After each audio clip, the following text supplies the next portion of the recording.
My bad. Last time we achieved enlightenment. It's a very exciting class, right? Enlightenment class. Leading up to that, it's you got to go through kind of a lot of details, but of course the enlightenment class, very exciting class. We already talked about the exam. We talked about the middle way. This is another important term that is on the review sheet. When you read this book, this is basically a story about the middle way, right? So what is the middle way? What is this middle way between? Can you put it in very simple terms, in layman's terms, perhaps? Steve, you want to try? Middle way is like between your material God, like having a lot of stuff and not being Okay. So you're talking about possessions, right? So having lots of possessions, living a lavish lifestyle. A word that we used was indulgence. You guys remember indulgence, right? So indulging in the sense pleasures, drinking delicious things, eating delicious food, hanging out with your friends, having a good time, right?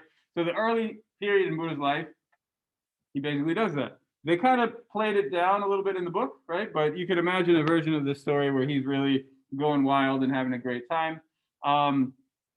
That's the first half of the book. Second half, Stephen used the word asceticism. What is asceticism? That's also on the review sheet. So I'm glad he used that word. Asceticism? Extreme discipline. Yeah, so it's the other extreme. We got two extremes: extreme indulgence, extreme discipline. You guys are very disciplined as you're getting ready for this exam. And so he tries both extremes. Now, one thing to keep in mind, is the middle way the same thing as enlightenment? Are those the same thing? Once he finds the middle way, is he immediately enlightened? He's not, right? So what's the difference? sort of like the first step. Mm-hmm. It's like it's like the road to help. That's a great way to put it. You guys all hear that? So it's like the road to enlightenment, right? So he figured out you don't want to be too extreme on either end. You don't want to work too hard. You don't want to play too hard. You got to do a little bit of each, right? Find this middle way. And of course, this is an interesting story. This is a useful story because I would argue this is true for all of us. Have you guys had to find a middle way between indulgence and asceticism in your own lives? Of course you have, right? That's why you're here in college, is you figured out how to do it. If you couldn't figure out how to do it, you probably wouldn't be in college. That's often how these things go. And it's sort of an ongoing experiment, right? I've been grinding kind of hard recently just because it's the pandemic. There's nothing else to do. And so my life work balance is maybe a little bit on the ascetic side of things, but there's also sort of a power that comes with it. Not to brag, but I woke up incredibly early today. I've already put in a very, very long day, and I still feel pretty good. I'm still able to kind of do it. I think part of it is because I'm pretty focused, right? I'm focusing on these tasks. So, anyways, this is true for all of us, right? Yeah, middle way is the path to enlightenment. Kyla's got it exactly. And so, yes, once you figure it out, you're not immediately enlightened. You got to still do it, right? It's sort of like you make this plan, and you go through with the plan. Battle with Mara, I think we talked about that a lot. Calling on the earth, we talked about that a moment ago. Here's the Buddha calling on the earth.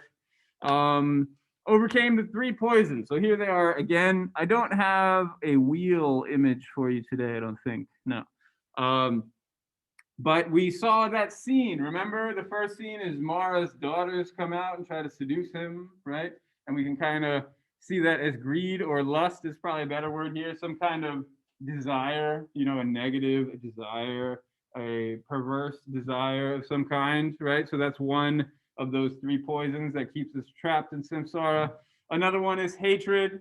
We could also call it anger, and that's when all the armies were marching out and threatening to attack and all that sort of thing, right? And then finally, ignorance. You have the Buddha talking to his reflection, Keanu Reeves talking to his reflection, and that is sort of like this wisdom chess match that they were doing there.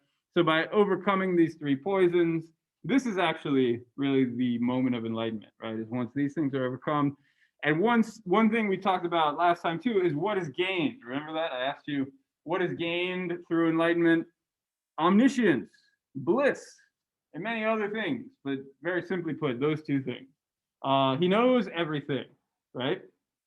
He knows the past, present, and future. He knows the past, present, and future of all other beings. It's pretty remarkable. And so, a lot of the time, when we think about things like enlightenment, it often gets sort of watered down.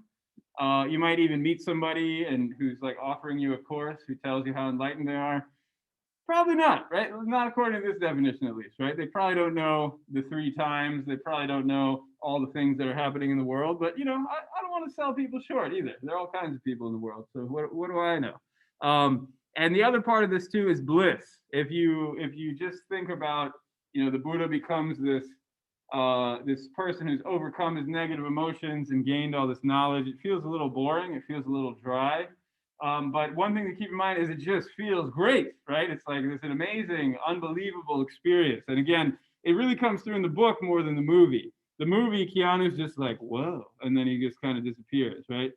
In the book, it's like the gods are dancing around, they're talking about butter and cream and just delightful things. And so it's like a giant party, right? I kind of like the party version of Enlightenment more than the Keanu Reeves Alone in the Woods version. So this is, again, just a review of the things we did last time. Do you have any questions about all that? Is that pretty familiar?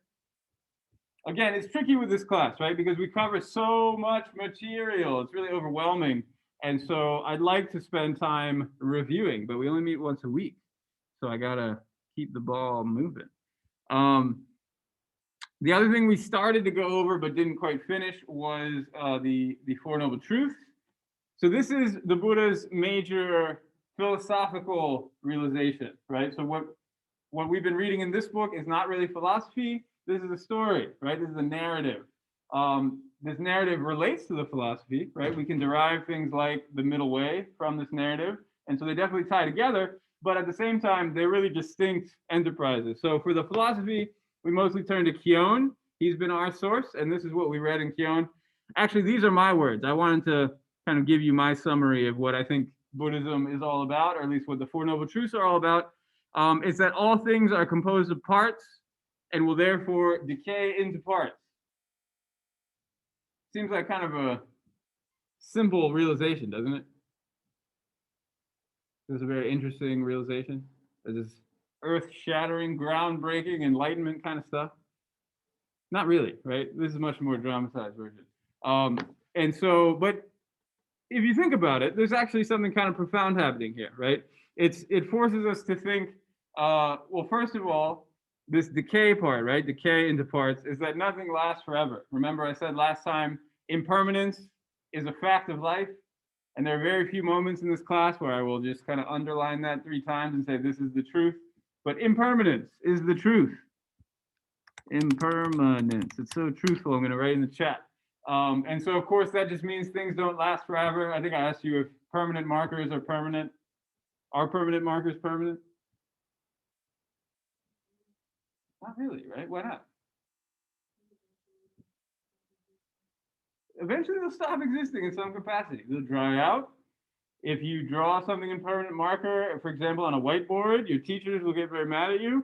But the whiteboard's not going to last forever. Let's be honest. This building, is this going to last forever? Is Manhattan College going to last forever? I hate to say it, but of course not, right? This place, it will be gone one day. And even if Manhattan College does last for a very long time, this particular building might meet its fate sooner than later, right? It's already like 70 years old or whatever. So in any case, things are impermanent. It's the truth, right? You got to expand time pretty far sometimes when you're talking about impermanence. But, the Buddhists think about time in very large chunks, right? There's no beginning or end to time for them. So lots of time to deal with, but everything is impermanent in between. This things are composed of parts apart is sort of interesting too, because it forces you to think about karma, right? How do things come together to make the world that we're in? So the second part of this too is negative emotions obscure this understanding, right? So why do we not see all of the parts? Why can't we see everything? Well, simply put, is we're ignorant. We just can't, we don't know everything, right? We can't see everything. More complicated is when we apply anger or greed or lust or attachment to various things, right? And I think I gave the example of my computer. I love my computer. It's kind of old though. I'm thinking about getting a new one, but because I love it so much, I'm just going to kind of keep it going, probably at least for the rest of the semester, honestly, as a matter of convenience. If it breaks tomorrow, I shouldn't be surprised. It's already 5 years old, right? 5-year-old computers are like all kind of becoming obsolete. But at the same time, I will be surprised. I don't expect this to break, right? I don't expect anything in my life to break. My backpack had part of its strap break. I was very surprised by that, right? Whenever anything breaks, I'm always very surprised. But of course, if you keep in mind that things are composed of parts, why is it a surprise that they break into those parts? Why do we expect things to just magically hang together all the time? In fact, again, that's contrary to the laws of science, the laws of entropy. Have you guys studied entropy before? What is that? The first law of thermodynamics is the first, second? I don't know. But just that, or is it the third? I don't know. Anyways, I think there are three of them, and it's one of them. Is that states of order move toward states of disorder, right? This is a fact of the universe. This is what you will learn in physics class, and the Buddhists tend to agree. Walter's probably talking about the permanent marker. Okay, so that's how I would sum up the Four Noble Truths. Now you might be wondering, how do you get there? And we'll actually go through them step by step together. It's pretty complicated. We covered it last time, but we were all tired last time, so we're going to do it again in sort of an abbreviated fashion real quick, and then I'll turn things over to you, and we can talk about the rest of this book, because we finished this book too. Another brief thing I don't think we talked about last time is this is sort of like a doctor's diagnosis. So step number one is just to recognize you have a problem, right? Let's say I feel crappy and I want to know, why do I feel crappy? I go to the doctor, I say, hey doctor, I feel crappy. He says, all right, what's the problem? And I say this, I say that, I'm achy, a fever, whatever. He thinks, oh, maybe this guy has COVID. They do some tests and they try to see what is causing, what is the origin, how is this disease arising, right? And then they determine it's COVID or it's not COVID. And then they think, can we cure this disease? The answer, unfortunately, if it is COVID, is no. But maybe they can give me some things to treat it, and then I will take those things to treat my problem, right? So there's a bit of a parallel to a doctor's diagnosis here. You start with suffering, just like the Buddha did when he went out with his chariot driver. He went to see all the suffering people, and he thought, I want to do something about this, right? What is the cause? Is it possible to fix? And then how do you do it? Four Noble Truths. How's that sound? Questions so far? Again, this is a little bit lecture-y, and I apologize if it's boring, but I want to return to it while we still have relatively fresh eyes. So here's that 5 aggregates, or 5 factors of individuality, is how Keown translates it. It's such a mouthful, though. I like Keown in general. I think he's a smart guy, gives a clear presentation, but I don't love his translation. This is something that a lot of Buddhist studies scholars get touchy about. They're like, oh, that translation is terrible, right? I have my own translation that I prefer. And I hate to say it, but I conform to that trend. What's the deal with these things? Well, if we read this very carefully, and we already read it last time, so we're not going to do it again, we'll see that a lot of it comes down to, again, we're composed of parts. We expect these parts to stay together. When they don't stay together, we get surprised because we start suffering. We start getting sick. We start getting old, right? What is old age other than just the different parts of our bodies starting to age, right? To give into entropy, so to speak, right? And of course, death. That's the ultimate falling apart into pieces, because that's what everything really does, fall into pieces. And as a result, we have all these different feelings. We have all these different problems. So why do we suffer? In short, because of these 5 things. So what are these 5 things? What is this talking about? So for example, what is form? Do you guys have a form? Now, of course, I'm not talking about filling out a form. What does it mean to have a form? Do you guys have a form? Like a body. Yes, you have bodies, don't you? Of course you do. And a lot of people stop there, right? I am just my body. I'm composed of chemicals. There is no brain. There is no mind. There is no ghost in the shell. It's all just material. We're meat bags, whatever. Most people take it beyond that, though, and they go to say, I have a body and I have a what? What else do you have other than a body? A soul. That's good for this class, right? Catholicism tells you have a soul. Is there anything else? Body, soul, and Brain? I'd say your brain's part of your body. Yeah. Why did you think of brain? What happens in your brain? Because that's just like, kind of like your thinking separate from the body, I guess. I'm going to go out on a limb and say when people often say brain, what they really mean is mind. Would you guys agree with me? And so it's basically the meat bag version of mind, right? It's people who don't want to say that they have a mind, but they want to still think in some capacity, right? And so then they talk about their brain a lot. But in the old days, actually in India, in China, in most places, the brain's not that important. The brain is like this big lump of phlegm that can kind of leak out your nose when you have a cold or something like that. And that's basically what people thought about it. A lot of the thinking is often done with your heart, actually. Have you ever heard of people thinking with their heart? It's kind of a weird idea. We often put the head and the heart in opposition with each other. But if, again, if you look at Buddhist texts, the word for heart, the word for mind, they kind of combine together. And again, some people translate it as heart mind, which is not a real word, but it forces us to put these things together. So anyways, body, soul, mind. Some people might say the soul and the mind are the same. Some people might only like two of those three. We can choose as we would like. The Buddhists throw all of that out. The Buddhists say that's too simple. The Buddhists would say there's a body, yes. There's a mind, yes, but the mind is composed of 4 factors. So what are the 4 factors? I list them out here for you.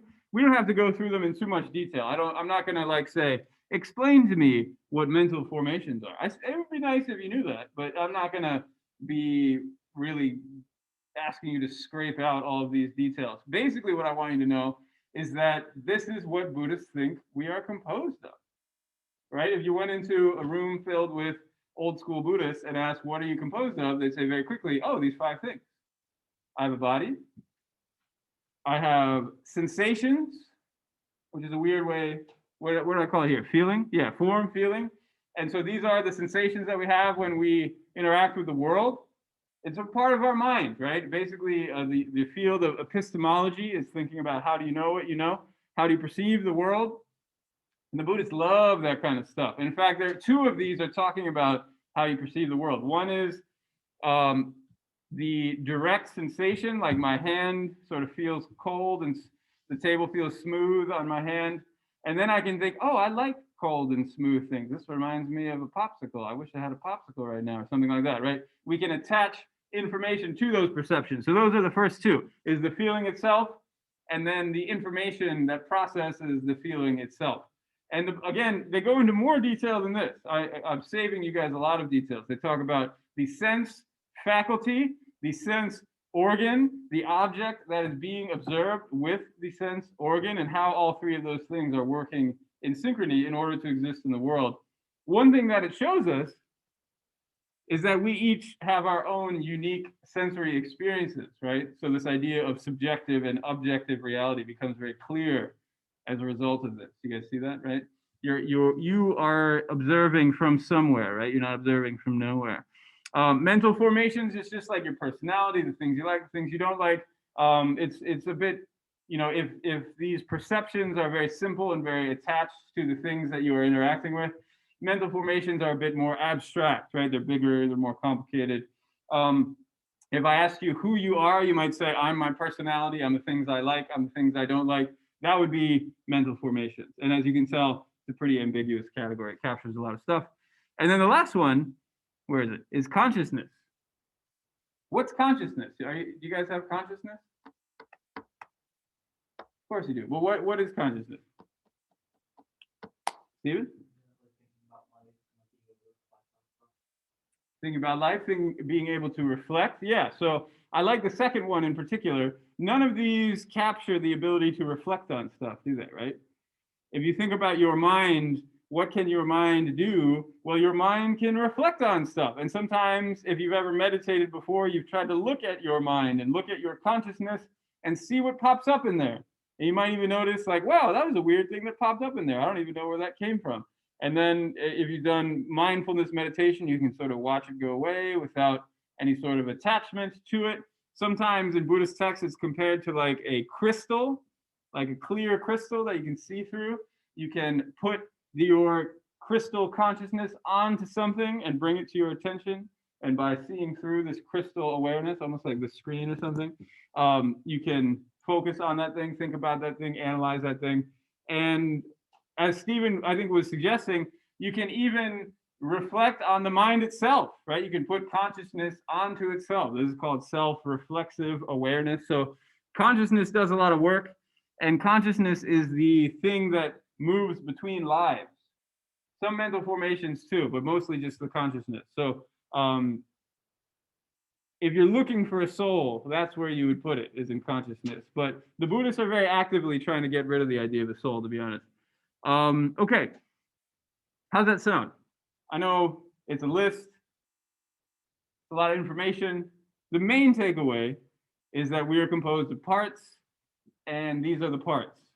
Now, why is this in the suffering truth? So why does it matter that we are composed of these 5 parts? What does that have to do with suffering? Can anybody make that leap for us?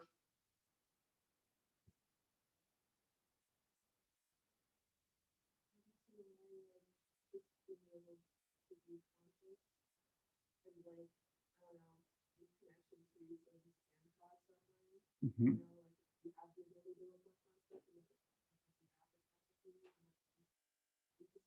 Oh, interesting. So Sophie's saying that, if we use these factors poorly, we might cause suffering for ourselves. Yeah, I think that's true. In a way, they're sort of neutral, right? And depending on what we do with them, the easiest one is think about your body, right? What do you put into your body? What do you do with your body? Just like karma, you can do good stuff, you can do bad stuff, and as a result, there'll be good and bad results. Yeah, I think that's definitely moving in the right direction. Steve? Buddhists think that like everything is suffering.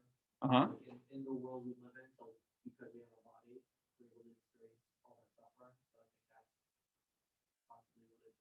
Pretty much because we exist here. Yeah. Yeah, what a bummer, right? But it's true. That's basically what he's saying, right? Because you have a body, you are set up to suffer. Have you guys ever seen anybody on the internet complain about that?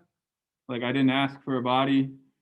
I forget exactly. There's some clever thing like, have you ever thought about, what was the phrase? I forget. It wasn't living wage, but it was something like that. It was like how much it costs to live. Anyways, but somebody was reflecting on the fact, like, I didn't ask to be here, and yet I'm put here, and I have to buy food, and I have to pay for clothes, and I have to pay for rent, and I have to pay for all these things.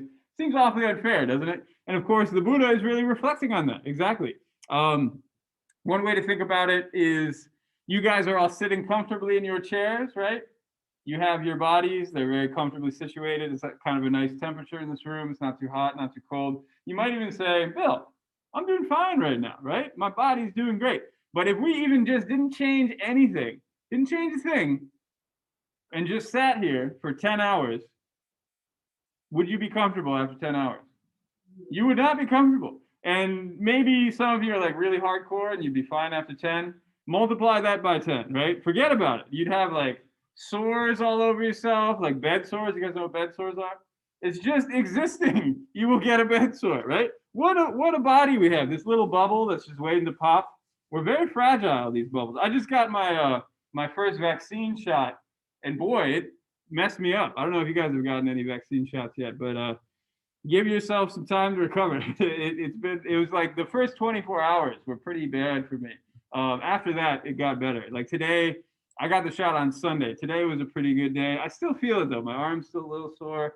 I'm not doing any push-ups this morning or anything. And I feel it just kind of in my guts and my I don't know, I guess it'd be my lymph nodes, right? They feel kind of weird. Anyways, it's all just to say, we have very fragile bodies, and that's just the beginning, right? That's just one of the 5. We can use our imaginations to think how the other ones might get us into trouble. Aiden, do you have more to say about that? I was just gonna say how like all these factors just make it kind of easy to like I don't know like fall for all of this stuff and buy new things, Mm-hmm. and gold and stuff. Mm-hmm. Excellent. Well, and that leads us nicely into the next one. Because if we think about, why are we buying all sorts of stuff? Why are we getting all caught up in this world? you know, whenever I see this word craving, it makes me think of Crave cereal, but that's spelled with a K, right? And it has this box with like this nice font, and it looks all chocolatey and delicious. But of course, if you look at the ingredients, it's like mostly what, like corn syrup and powder and enriched grains and whatever. If you take the box away, it's just a plastic bag filled with some chocolatey cereal. It doesn't look nearly as good, right? It's all an illusion, one might say, right? The whole ad industry, in fact, is an illusion. Don't get me started on that. And so as a result, just like Adrian was saying, these things that are composed of these parts, like if you see a bowl with all those ingredients, some chocolate, some enriched wheat flour, and whatever else goes into Crave cereal, you'll be like, all right, that's fine, but you're not going to go crazy over it, right? There's an entire industry created to make you go crazy over stuff, right? And a lot of it has come to a head in our phones. I don't claim to be immune to these things, right? There's sort of I've heard somebody call it surveillance capitalism, where people are somehow trying to figure out where you're going, what you're doing, what you're buying, what you're looking at, right? And then bouncing that back at you. Have you seen what is it called? The Social Dilemma, that was called? I think that was called. It's a documentary on Netflix. It's pretty good. I don't often recommend documentaries on Netflix, but this one's pretty good. Basically talking about the way that advertising on social media has become kind of a nightmare. And a lot of it comes back to what Aiden was talking about, getting caught in these cravings. So what's the difference between a craving and a wholesome desire? Maybe let's get the chat involved. I've been ignoring them. Chat, what do you guys think? Craving versus wholesome desire? We talked about this a little last time. Again, it was the end of class and we were tired. I gave you the Maya Angelou video. You guys remember her? Maya Angelou video. Craving may be considered selfish. All right, I think that's a good start. So Matthew's saying that if we desire something that is selfish, it is worse than if we desire something that is more altruistic, that might help other people. I think that's actually a pretty common way to think about this, right? Do you guys think about things that way? Do you try not to be selfish? Kind of, sort of. I know maybe you don't feel like you are particularly altruistic, but in my admittedly limited experience traveling the world, I've came to find that a lot of Americans are very altruistic. I don't know if you've had the same experience, but if you go many other places, there are people just waiting to screw you over. You know, like the whole society is built around screwing you and each other. It's not like you're special or something. Tourists do get screwed in particular, but even so, like I lived in China for about 5 years total, and there's a lot of people screwing each other over, right? And if the government doesn't intervene, then you know you're just kind of out of luck. You lost your money, you lost your whatever. And so I think this idea of helping each other rather than helping oneself, I think that's a great way to separate craving from more wholesome desires. Wholesome desire is like to eat for survival, while craving something that is a luxury. Yeah. So Kevin says craving is more like a sense pleasure, right? Indulging in a sense pleasure. This is another thing we Americans have a problem with. We love indulging in sense pleasure. So you guys notice that? Again, I can't blame you. We've got an entire industry trying to get us into that. I think one interesting question is to put Kevin and Matt's responses together. Is it possible to have a selfish, wholesome desire, or a selfish desire that is also wholesome? For sure, yeah. What are some examples?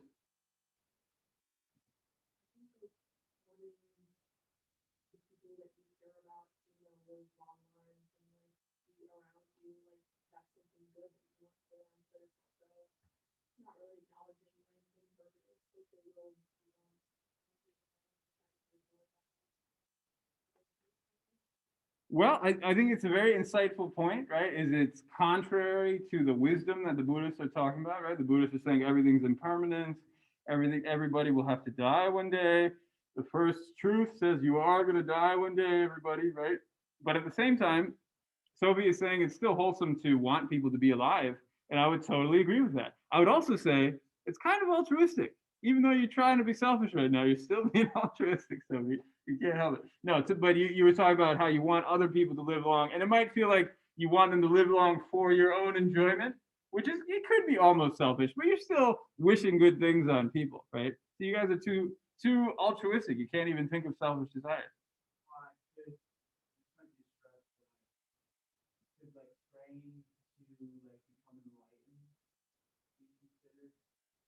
Yeah, the desire to be enlightened. What's wrong with that, right? Do you think the Buddhists would be upset with that one?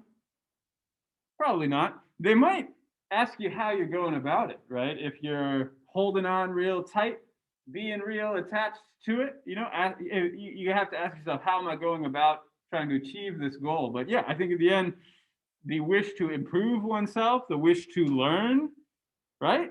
The wish to do well in a class, these are all wholesome desires, aren't they? Again, it does come down to how you do it. I use the old exam whip crack, and I've noticed you guys are a lot more attentive today, which is cool, right? But at the same time, if you're only, and I'm not here to get on your case because again, our society is structured such that you want to get a good grade in this class so you can have a good GPA, so you can get a good internship, so you can get a good job, so you can make some money in this economy that's on fire and tanking and all these sorts of things. Didn't stonks and dog coin go down today, something like that? Did that happen today? I thought I read a headline about that. Yeah, pretty decently. And Tesla, all the meme stocks took a hit. The meme stocks, they were the best ones. I hate to see it. You hate to see it. But in any case, I understand why you guys want to get good grades. But again, the Buddhists would ask you, are you here to learn or are you here to get good grades? And those don't have to be totally in conflict with each other. Dog to the moon. Okay. That's what, what's his name would say? Elon Musk, right? He tweets about that and things shoot up somehow. It's kind of amazing. Okay. I think that's pretty clear.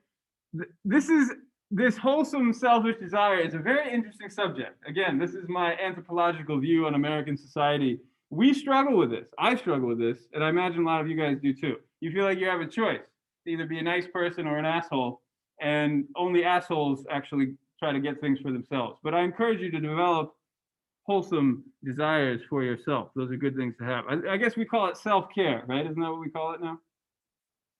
Self-care.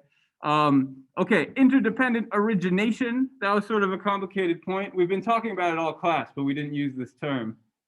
Does anybody remember what this is talking about? Again, it came a little bit late last time. I was in lecture mode. It really is just this, right? Is that all things are composed of parts.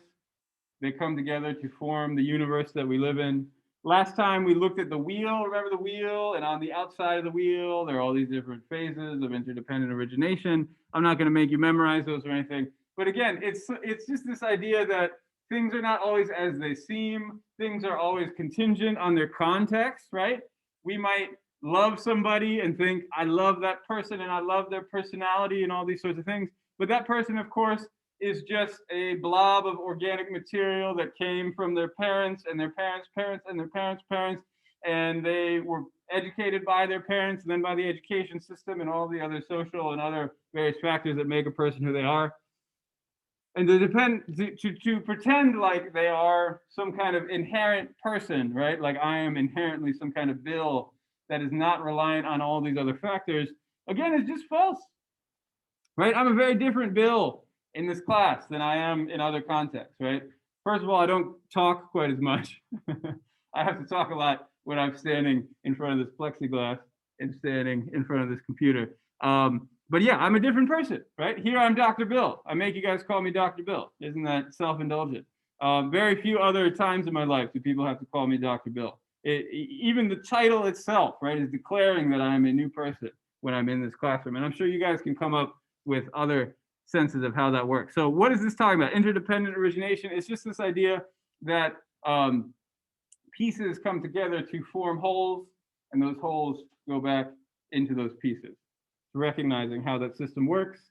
And of course, this relates to karma too, because the more you understand the system, the better you are able to game it, right? The better you know how to play the game. You know the rules of the game. You know, if I do this, then that happens, as opposed to those confused people who think if they drink 10 beers every day for the next few years, they're going to be fine at the end.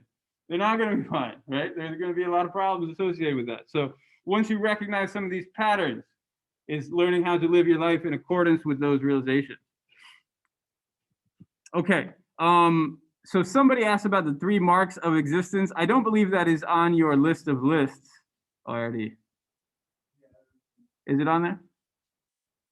No, it was not. Okay. My definition of 3 marks. Oh, I see. So you're wondering what's the deal with these things? So this is just it's another philosophical idea. It's basically that okay, everything is composed of parts and therefore is impermanent. Have we already talked about that? Yes, we have, right? We've talked about that a lot. So impermanence should be pretty clear. This absence of a fundamental self, I totally skipped that for the review sheet because I think just it's too easy to misunderstand this one and to think, wait, do I just like not exist? Is that what the Buddha is telling me? Is that I don't exist? And of course, that the answer to that is no. I've had a Buddhism teacher in grad school say something to the effect of, if you think you don't exist, keep thinking about that and walk toward traffic and see what happens, right? You will be quickly reminded that you do exist. So you do exist, but again, it's just reminding you you're composed of parts, right? And so this idea that you have some fundamental everlasting self, some fundamental Bill that just wants to be loved, some inner child that maybe was hurt once upon a time and I still carry those pains with me. And again, I'm sort of making fun of pop psychology right now, but at the same time, the Buddhists would throw all of that out, right? That hurt inner child story. Have you guys ever heard a story like that? Just like every Hollywood story ever? Yeah. And so Buddhists would throw that out. They would say that's not you, right? The body keeps the score. The Buddhists would say the body does not keep the score. The mental formations might keep the score, but the body does not. Again, I'm not a therapist, so don't come to me for therapy advice. But it's just saying that you are composed of parts. You are made up of your traumatic experience and your happy ones and your sad ones and everything in between. But at the same time, with karma, it is in your hands, right, to keep moving forward. It tries to be an empowering message, but it can be twisted into a kind of a blaming one too. And then finally, suffering, right? Because things are composed of parts, because we are affected by all these things, because we have these bubble-like bodies that are waiting to pop and that are very easily abused and hurt and put into all these uncomfortable situations, we suffer. Period. Right? Existence is suffering, like we said before. Fortunately, according to the Buddhists, there is something you can do about it, right? So step number one is to bring your attention to all these problems. I probably brought your attention to problems enough. But of course, like we said last time, cessation of suffering, we talked about that a lot. I think that should be relatively clear. There is a way to stop suffering according to the Buddhists. I think I brought up the idea that you sort of have to believe in it. I think that's true. Again, this is religion class after all. This idea that somebody could somehow stop suffering is beyond my own experience. I'm going to guess that it's probably beyond your experience. You guys agree with me? It's sort of a hard question. Have I ever had a moment in my life where I was not suffering? And you're probably thinking, yeah, I did. I had some good times before the pandemic. Some good times, right? But at the same time, as the pandemic has reminded us, even those good times cannot last, right? They don't last forever, at least. So even if you don't feel like you are actively suffering, who knows what's lying around the corner, right? Who knows what's coming next for us? And so this idea of a cessation of suffering, it forces you to imagine, what would that be like, right? What would it be like to not really desire anything, to not want to check my phone and see who liked my Instagram post, see if my friend responded to my text message about some topic I want to discuss with them or whatever, right?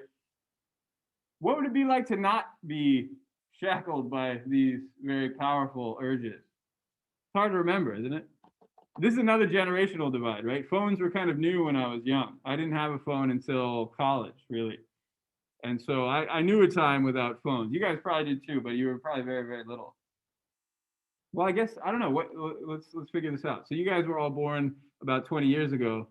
Were phones popular 20 years ago? Not quite, but let's say 2005, 6, 7. Around that time, phones are kind of all over the place, right? Do you guys have phones from a young age? Nokia? Yeah. So it sort of happened in your life, right? This transition from like screen time being a vague concept, like don't play too many video games, into you always have a screen in your pocket all the time, right? The next generation, from the time they're very little children, right? They'll be playing with screens. So again, I sound like I'm very old-fashioned when I talk about these things, but I think it's an important shift. Yeah, dog to the moon. Good. All right. So this we did not talk about, I don't think, the Eightfold Path. And it's basically, again, just another word for the middle way. Very simply put, this is the middle way. But you might be wondering, where should I apply the middle way, Bill? And I would say, well, let me give you some advice. Here's what the Buddha recommends. There are 8 things. I'm not going to ask you to memorize the 8 things. I should just keep this open. The Eightfold Path. So I didn't even list them out, right? So that means you don't have to memorize them. But if you want to remember how to follow the middle way according to Buddhism, you can kind of narrow it down to these 3 things: wisdom, morality, and meditation. I can even underline them for you. Wisdom, morality, meditation. So there's a sense, you can find a middle way in terms of how you talk, a middle way in terms of how you act, a middle way in terms of your livelihood, a middle way in terms of effort or mindfulness or meditation. Those last 2 might sound like they're the same thing. They're pretty close, in fact, but one is about how you remember things, how you kind of bring things to mind. And the other one is about the actual meditations you do and which meditations you do and how you do them. So anyways, so these 3 aspects are the path to enlightenment, according to the Buddhists. Although we saw in this book, it's not a short path, right? It takes many lives, lots of effort, lots of time. Those are the 4 Noble Truths. We went through a lot of that last time, but it's pretty complicated stuff, right? A lot of details, a lot of things to talk about. So why don't we cap it off there? Any questions about the 4 Noble Truths? You have a pretty good feeling that you know what each one is talking about? That's the main takeaway. Any questions? You guys want to talk about stuff with each other now? Let's talk about stuff. So the reading for today, the last section of this book is all about death. And rather than kind of lead you into that, I'm just going to let you talk off the cuff here. And I want you to say, or I want you to discuss, how do you think Buddhists should respond to death? Now, based on the 4 Noble Truths and everything else we've studied this semester, how do you think the Buddhists should respond to death? And of course, I know you're not all Buddhist studies scholars. This will be a bit of an imagination exercise, right? I'm not going to grade you on how accurate your responses are, but I want you to think about it. I want you to think about especially someone who's like a monk, someone who takes these 4 Noble Truths very seriously, someone who follows this middle way, these sorts of people. How would they think about death? And I also have a robot monk here for you that we can all enjoy while you're thinking about it. So let me set this up and I'll explain to you why we're going to watch this video of a robot monk. Let me get the sound optimized. All right. So here is a robot named Pepper. Have you guys ever heard of Pepper before? Any robotics people in the room?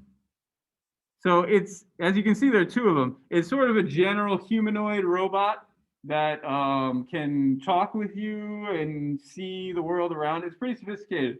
And this is not like a real ceremony. This is like a tech show, and they're showing off the technology. But he was trained to do a funeral ceremony just like a monk. Let's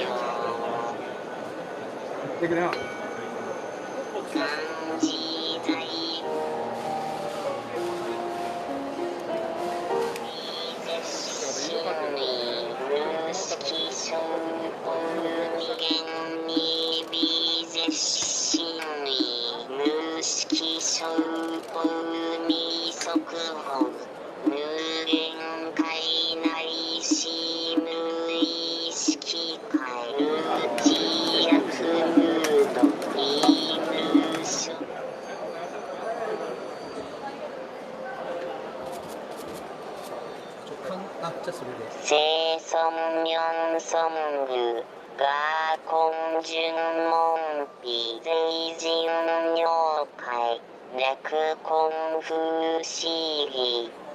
昨今も人間の質っていうのが右肩下がりにずっと下がっているような今の時代ですが、その根本は一体何が変わってしまったかっていうこと。この先多分、今の20歳の子ならこの先50年先70超えないと年金なんかって渡らないと思うけども。16年前からですね、そう。Okay, and that's the guy who prepared him. I think we've seen enough, but let's see, we got a chat comment. Terrified. All right, good. Pepper's coming for us. Everybody run. All right, so now I want you to think about two things, right? So one is how do Buddhists think about death? Why do you think Buddhist monks do these sorts of funeral rituals? In Japan, there's actually a pretty diverse religious landscape. Maybe you've heard of Shintoism before. Have you ever heard of Shinto before? So Shinto is also very popular. There's also like Christian style weddings are very popular in Japan. So monks tend to not do weddings, but they do tend to do funerals. So why are the Buddhist monks the specialists for the funerals? And then how would a Buddhist monk compare to this robot? Who do you want to perform your funeral ceremony? But yeah, so Buddhist responses to death. That is the big question. Any questions for me before we discuss? Where something's missing. My face is missing. Show video panel. There I am. Okay. Hello, everybody. Welcome back. So we had some good conversations here in the classroom. How are things in Chatland? What did you guys talk about? Who wants to share with us?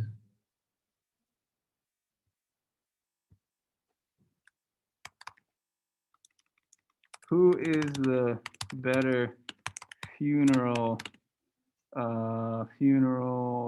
let's say funeral MC, monk or robot?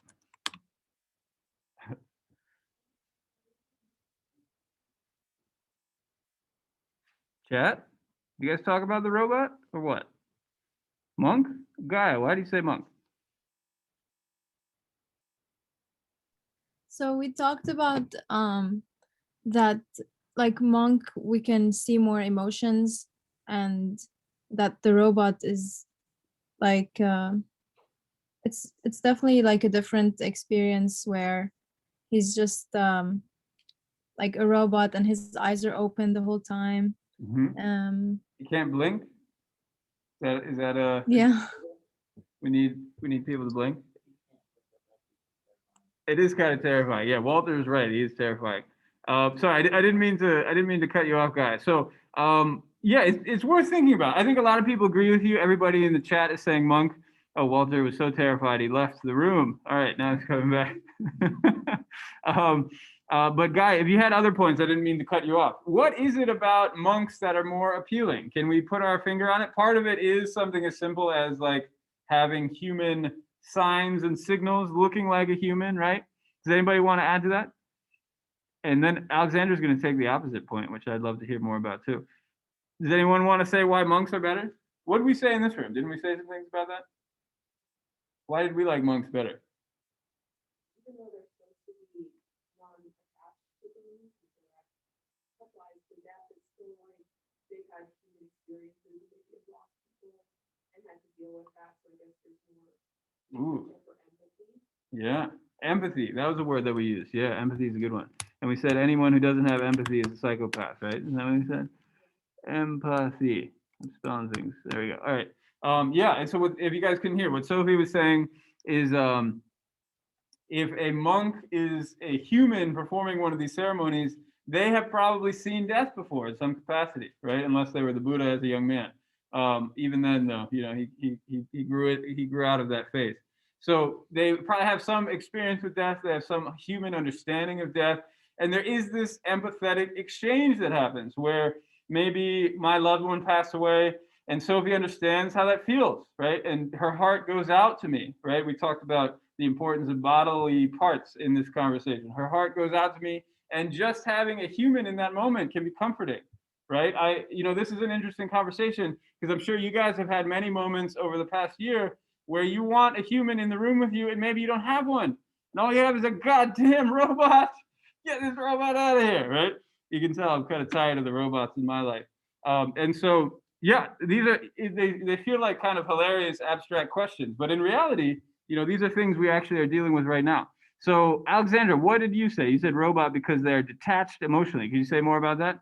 Does that make them better I for funerals? took the other side, just to take the other side. I But yeah. Yeah, but to argue that point, I guess, like, I think that, like, in Buddhism, like, monks, they practice Buddhism, and they kind of just accept that death and passing away is just a part of that process, right? And so a robot, when they're like programmed, they don't have that emotion, they don't feel attached, and so the robot is doing the job. So I think that in some sense, like, maybe some people would accept that, but it's definitely a very progressive way of doing it. Well, and so exactly, if you think about what do you want in a funeral, right? Maybe let's assume that our goal is sort of like a Buddhist goal, right? Is to come to terms with detachment and attachment and not be so attached to this life. Like Alexander's saying, these monks are not programmed to be attached. Let's assume so, right? These robots are not programmed to be attached. They're the perfect example of non-attachment, aren't they? They can show us how to exist in the world without being attached to it. It kind of makes me think of Spock. Do you guys know who Spock is? Is it like that? I don't know. Together? I think it's together. I kind of binge watched Star Trek for a while. Actually, it might have been when I was teaching you guys. I probably talked about it at some point. I don't really watch it anymore, but the late 1960s Star Trek was also on Netflix. So I just watched the hell out of it, and I was so compelled by Spock. He's not only Spock, but he's really an interesting character for this reason. He's a lot like a robot, right? If you don't know who Spock is, it's just he's like a half alien, and his whole thing is he really doesn't feel emotions. One thing we talked about, why would we want a monk in the room, is a monk theoretically has emotions, but if you look carefully at the training for monks that we've been discussing so far, at least, it kind of roots those out a little bit, doesn't it? It at the very least gives you tools to think about things in ways that would make you less emotional, right? Better able to deal with loss, better able to deal with death, and other sorts of heartache, right? Any kind of loss. Loss is a nice term, in fact, because it covers a pretty wide spectrum of things.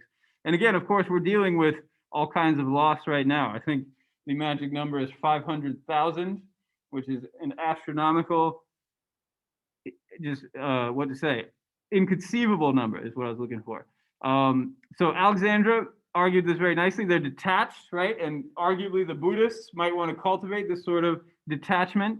Walter said he's going to break that thing if he ever saw it. So, that goes to show, I think he wants the monk in person. Raffaele says monks because they're original. What does it mean that they're original? I guess like they speak more with their heart, and they're more passionate about things.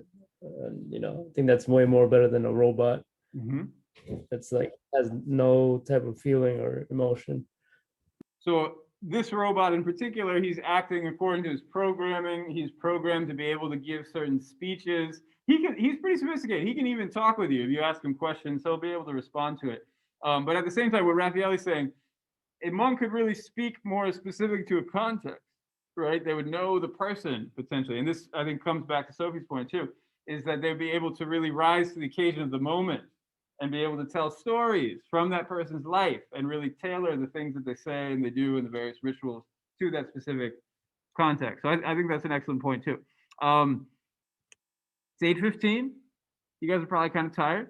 Let's take a break. Why don't we come back at 8:30? I think that's the perfect timing, in fact. How's that sound? Both readings. So one way we can think about this death of the Buddha is, here's a nice image. It's from Gandhara. So 1800 years ago. Gandhara is that place that's in northwest Pakistan. It kind of shares a space, a cultural space with like Persia and Greece and, what we usually think of as like European and Middle Eastern culture. And so they have really cool art from this place. And you can see it's a little bit sanded down, some of their like body parts are missing. But if you ever see the Buddha lying down like this, see how he's lying on his side? That unambiguously means this is the Buddha's death. And there are a lot of scenes that look like this. So this is not unique. You can come up with a bunch of them. There's a famous Japanese painting. I don't have it in the slide for you, but instead of a Buddha, it's a radish and it's vegetables all gathered around. Sort of hilarious. But it's building on the same tropes, right? As you have this Buddha lying on his side. Southeast Asia, it's very common to have giant statues that look like this. Now, in line with the question that I asked for you, and I actually told some of your classmates that I set a bit of a trap for you. Maybe, giant scared robot. Maybe some of you were discussing how should Buddhists respond to death. Again, in the interest of time, we already discussed this a little bit, but you know, there's a sense like, yeah, they should probably be okay with it, right? I'm sure a lot of you talked about this. If you take the Buddhist theories and ideas very carefully, and you think Buddhists actually live up to these goals, then they probably don't get too sad at a funeral, right? Wrong, right? So if you look at this piece of art, what are these guys doing? Are they like chilled out bros who aren't too concerned about what's happening? Do they look like they're chill? They don't look like they're chill. They're like ripping their hair out, right? They're crying, they're wailing, they're weeping. No, it's hard to say really what they're doing. But this guy in particular looks very disturbed, doesn't he? He's got the great mustache going on. Can we zoom in on him? Yeah, look at that guy. So yeah, they are disturbed, right? They're sad. Why are they sad? It's because they love the Buddha. And in fact, actually, Sophie made a great comment earlier where she was thinking about not wanting other people to pass away. That's exactly what's happening right here. Exactly what's happening, right? And the page number I gave you right here, it seems kind of random, but it's describing this exact scene. So one thing you could have talked about is how sad all the Buddha's disciples were to see him go. And in the life story of Gautami, and again, we're going to get to this, all of her disciples are very sad to see her go, right? There is this sadness that runs through both of these stories, through this art, through all of Buddhist history. Just because there are all these tools to deal with this sadness, and there are a lot of them, does not mean it doesn't come. It will come until you're enlightened, right? But no, there's no expectation for us regular people to be enlightened, right? Again, I think this is sort of a way that we often approach religions. It's like, hey, you got those 10 commandments, don't you live by them, right? Hey, Buddhists, you have these Four Noble Truths, don't you live by them? And I think in this case in particular, it's more aspirational. There's not an expectation that you're going to be enlightened the first time you hear the Four Noble Truths, right? Otherwise, my classes would be very popular. But of course, they're not. No, they're pretty popular, actually. They fill up. But in any case, there's not an expectation that the first time you hear the Four Noble Truths, you overcome all of suffering, right? That you overcome all sorts of attachments and this sort of thing. So it's to be expected that when your beloved teacher starts to pass away, you'll be sad. Just like you guys will be sad when I inevitably pass away one day. Maybe you can have a giant party. You can invite the robots and stuff. Have a good time. Tear your hair out together. So maybe it's a little bit of surprise, but don't be surprised, right? The Buddhists are attached to each other, and that's fine. In fact, it's good to want your teacher to stay. That's what all these Buddhists want. But of course, if you also look for how did the Buddha respond to them, he often said a lot of the same stuff we've been saying this whole time, right? So there's this interesting tension that really continues throughout Buddhism, where it's like the emotions are there, the problems are there, the sadness is there, the anger is there. There are angry Buddhists. I know it's hard to believe, but they do exist. In fact, some of the angriest people I've ever met have been Buddhists. But at the same time, there is a sense of knowing what to do with that anger. And so therein lies the dance, right? Is the emotions come, the emotions go. Here is the Buddha's final teaching. You know, while you guys just had your rest and you're theoretically kind of paying a bit more attention, there are sort of two parts to this teaching. All compounded things are impermanent. We've seen that before, haven't we? They are suffering. There's religion of enlightenment, which speaks of bliss, which speaks of liberation from the pain of impermanence, the suffering of compounded things, right? The pain of impermanence is seeing your teacher die. And again, if we think about this final moment in this life of the Buddha, where even when he was a student, he was teaching people things, even when he was getting married, he was using it as a way to help other people. Of course, he's going to use his death as a teaching, right? That's no big surprise. And so he's saying this moment of impermanence, which he's acting out for everybody else, and suffering of compounded things is only gained through vigilance. Please, you must make effort to be vigilant. Monks, this is my teaching to you. So the first part should be pretty clear, right? Things are impermanent. What does it mean that you should be vigilant?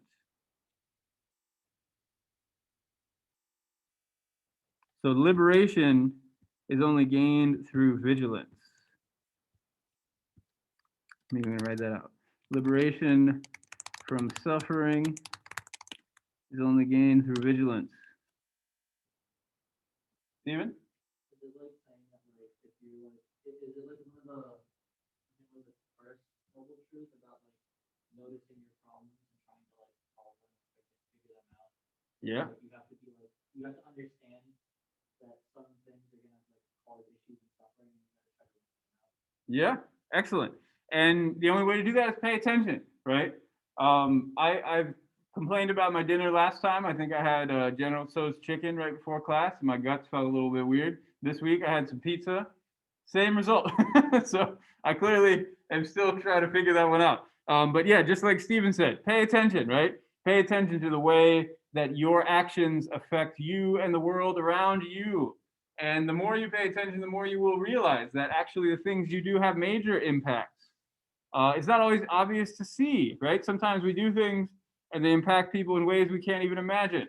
You know, if you publish a book, people pick up that book. You don't know how they're going to read it. You don't know what they're going to think about, but we impact the world around us. And the more we understand how we do that, the better able we will be able to avoid suffering, right? Find this liberation from suffering. So this is the Buddha's final message. And because it's his final message, it's pretty important, I would argue. So why did the Buddha have to die? I think we can kind of zoom through this stuff. It's pretty clear in the reading. Ananda is not on the review sheet. You don't have to know him. He's a very famous disciple of the Buddha. He's just one of his main disciples. He's actually the Buddha's cousin. And he also shows up in the Gotami story. So he fails to ask the Buddha to stay. The Buddha kind of nudges Ananda. He's like, hey, Ananda, if somebody hypothetically were to ask me to stay for a while, I could stay. And then Ananda's like, oh, that's pretty cool, Buddha. And he doesn't really pick up on the hint. And he just sort of lets the opportunity pass. And then the Buddha's like, all right, fine. You don't ask me to stay? I'm out of here, bro. I know when I'm not wanted. No, he doesn't quite say it that way. Mara keeps giving him a hard time. And he's basically like, hey, Buddha, why don't you achieve final enlightenment? Why don't you completely pass from the cycle of rebirth? These are all synonyms for death, right?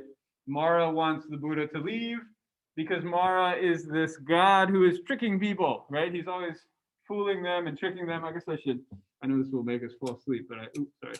Oh no, it already is, my bad. So Mara's tricking people. He wants the Buddha to get out of here and quit revealing the secrets of his tricks.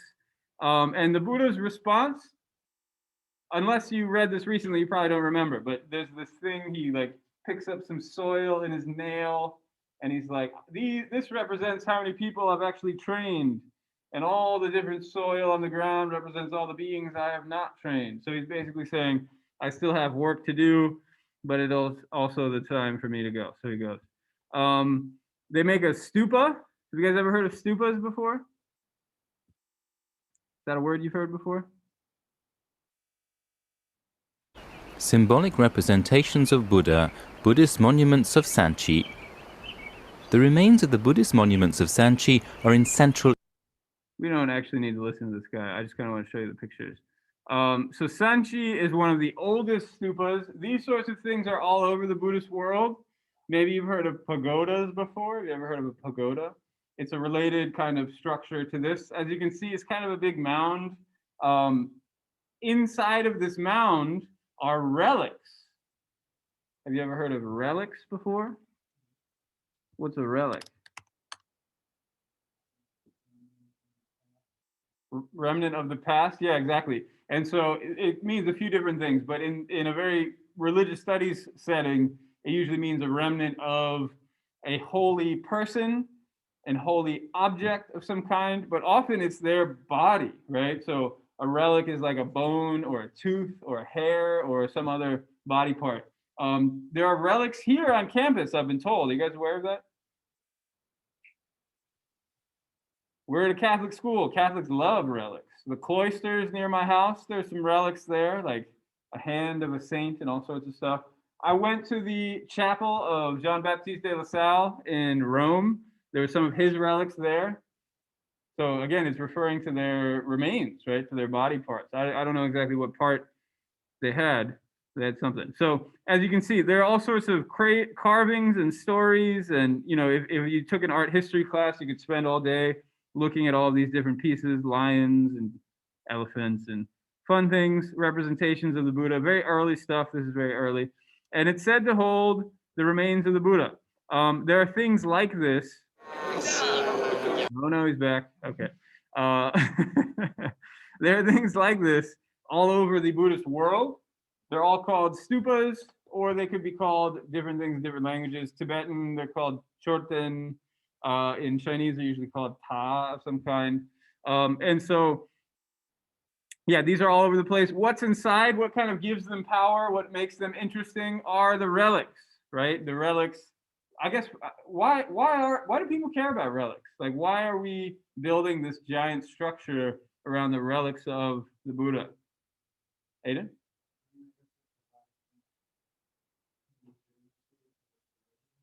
Okay. Can you say more? What are we talking about? Because it provides the people with like an idea of the past. Yeah. Yeah, I like that. So it's almost an embodiment of history. And we could do that with non-religious objects too, right? Like, why do you go to a museum to see, like, I don't know, Jackie Robinson's baseball bat or something like that? Is you have this sense like, whoa, Jackie Robinson held that baseball bat. And I'm sure some people don't get too excited about that. But for religious people, to think like this is the Buddha, right? Like, that is a huge deal. That is a huge deal. And people come from very far away to just be in the presence of the Buddha. Steven?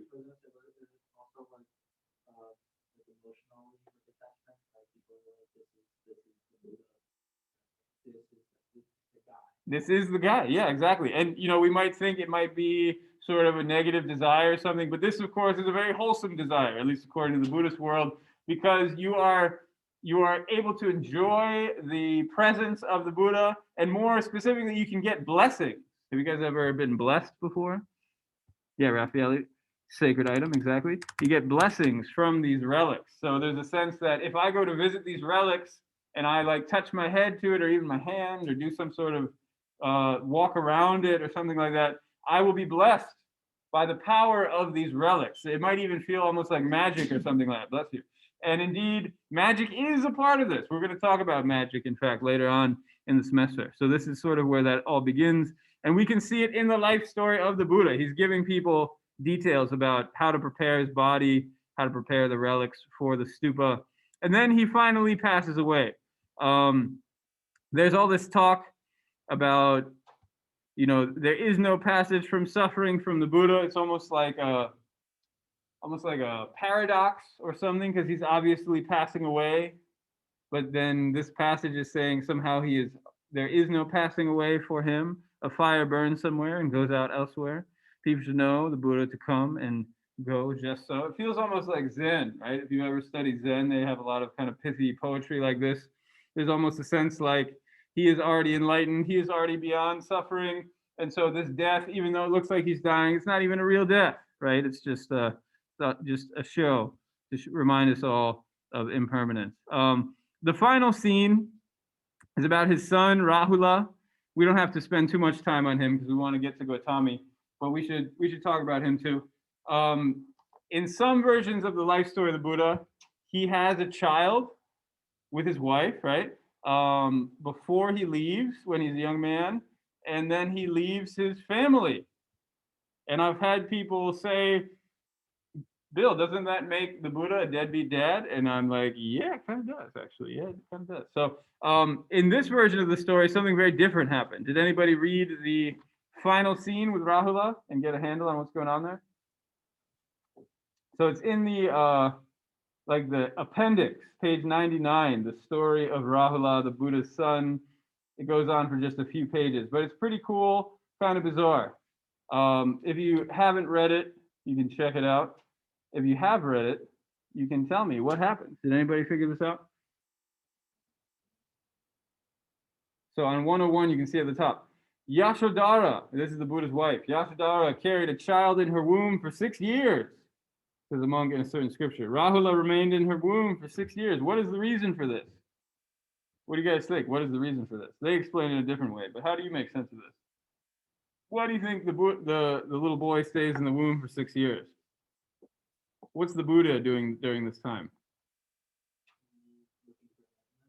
He is looking for enlightenment, yeah. And it takes him about 6 years. So it's sort of, again, very weird detail. A lot of weird details in this story, though. It's not that much more weird than anything else that's happened. It really transforms the story, though. The name Rahula means fetter. Have you ever heard the word fetter before? Fetter.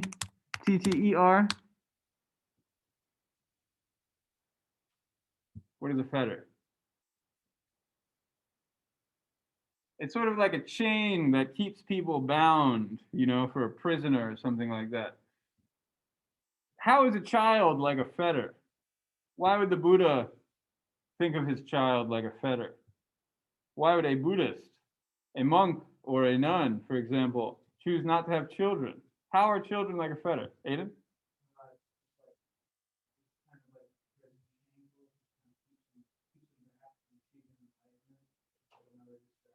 That is the image, right? That this is a chain that keeps us away from enlightenment. It keeps us attached to samsara, right? To this cyclic existence. Stephen, do you want to add to that? Why is a child like a fetter, like this chain that keeps us back? Like emotions is probably like part of like if your child you want to see them succeed. Sure. Or it could also be that like the idea that like now you brought something or someone else into the world to suffer, so maybe that's another aspect to it. That's true. Yeah. So I think we could take this a few directions. Maybe the one we recognize the best. Have you ever seen a parent who is sort of blinded by their love for their child, right? Like you're at the little kid's soccer game and, you know, the kid, I don't know, gets knocked over and then the parent jumps out of their seat. They're like, what's the deal, ref? How can you not see that? My kid just got knocked over. And coach, put my kid in, right? This sort of thing. You know what I'm talking about? There is a certain attachment between parents and children, right? A powerful one that transforms your life, right? Before you have children, and I don't have children, so I can't speak from experience, but before you have children, you're free to do whatever you want. Once you have children, you got responsibilities. You got to take care of those kids, right? You can't be chasing after enlightenment and stuff. But of course, the Buddha, in one version of his story, he does just that. He leaves it alone, right? Fortunately, he was a prince. His kid's going to be taken care of, right? They live in the palace. There'll be no problem. But at the same time, he's gone, right? He leaves the kid. It's quite the statement. How does it change when the kid stays in the womb for 6 years? How does this small detail totally transform the story? Does that answer you? I mean, it could be like a sort of like sign of like not a place, like when the Buddha gets enlightened, the kid could kind of be like a symbol for that. Yeah. He is, exactly. So when the Buddha leaves home, the kid's still in the womb. He stays in the womb for 6 years. When the Buddha achieves enlightenment, the child is finally born. Rather than a fetter, the kid is a sign of enlightenment, right? Those are one and the same phenomenon. So clearly the person who changed this detail has a soft spot for kids. And it goes to show Buddhists are people too, right? Buddhists are parents too. The deadbeat dad story is an uncomfortable one for, I would argue, basically everybody. Maybe some monks and nuns could get down with it, but most people, it doesn't sit well with them, so they change it. Now, if you read page 101, you'll get a different explanation. They talk all about karma and a bunch of weird stuff. We don't have to talk about that, but that's the takeaway from Rahula. Again, it's this moment of sadness, right? This is the theme that I'm kind of hitting you guys over the head with, is that the students are sad to see the Buddha go. His son is sad to see the Buddha go. And the Buddha is attached to his son in a funny sort of way, right? There's sort of a rapport between the son and the father. Maybe it's not in a perverted way, it's not in an excessive way, right? It's not like a bad negative emotion, but there is warmth, there's love, there's care, right? It's not like two Spocks looking at each other in space or something like that, right? They're not two robots. These are real people. Okay, questions about that? He gets a bunch of advice. He's basically like, hey, don't be sad. Everything's impermanent. Don't be sad. The nature of birth is no birth. The nature of aging is no aging, right? And to remind him that things are not always as they appear. But of course, it's much easier to say than to understand. Questions about that? This is the end of the book. Any questions about this book? What do you guys think of the book? Was that fun?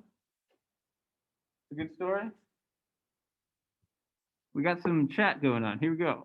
Matt says, are there historical texts to prove that the Buddha was a real person who preached the path of enlightenment, or is it just religious texts that support his existence? That's a great question, Matthew. So in religious studies, like 100 years ago, it became really popular to find like the historical Jesus. Have you guys heard this sort of stuff before? Where it's like, yeah, we've got, you know, Matthew and Mark and whatever, but let's talk about history, right? Let's find the facts of Jesus. And so let's do some archaeology and dig some stuff up and try to find some facts. And they did the same sort of thing for the Buddha. And they ended up with these relics, right? And so that might be something you could analyze. I'm sure analyses have been done, and it's been proven that, you know, these are not, like the Buddha did not have 1,000 teeth that were spread across the world, you know.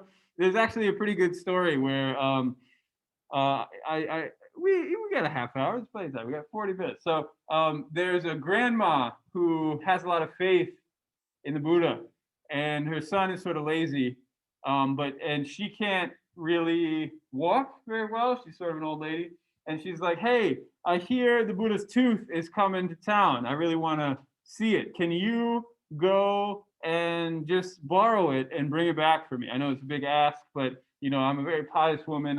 I don't need it for very long. I just can't go myself. Can you just bring it back for me and then, you know, bring it back? Then you can give it back immediately when we're done." And he's like, "Okay, Mom, no problem." And again, he's sort of a lazy son. He sleeps late, maybe drinks too much beer. I don't know what he's doing, but he sleeps late. By the time he actually gets to the town, the tooth is gone. So what does he do? Well, on the way home, he sees a dead dog on the side of the road, and he takes out his trusty dental apparatus, and he takes the tooth with him. And so he brings it back to his mom. His mom worships it and achieves a very high level of realization, maybe some sort of, not quite a Buddha, but maybe like an Arhat. Pretty close, right? So anyways, what's the point of the story? Is I think the Buddhists are very aware that this historical reality is not always lined up with what it purports to be. And what this story shows is it doesn't always matter, right? So to come back to Matt's question more directly, there's definitely a tension between sort of how the tradition presents itself and what is historical reality.